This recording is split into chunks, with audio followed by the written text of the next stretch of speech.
السلام عليكم ورحمة الله وبركاته.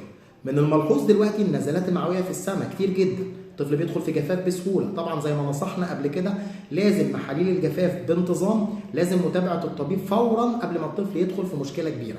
طيب الملحوظ بقى ان بعد النزلة المعوية خلال يومين 3 4 الدنيا بتقل، بس لسه الاسهال شغال.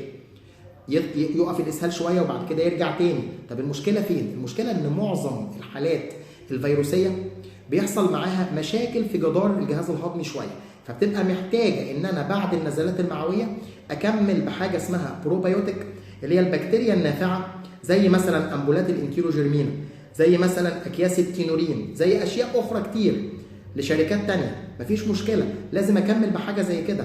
نظامها ايه؟ ممكن امبوله انتيروجيرمينا بشكل يومي، او ممكن كيس تينورين بشكل يومي. تمام يا جماعه؟ او كمان ببقى محتاج عنصر الزنك، زي الزنك اوريجين 2.5 سم مرتين في اليوم لو طفل اقل من سنه، لو طفل فوق سنه 5 سم مرتين في اليوم.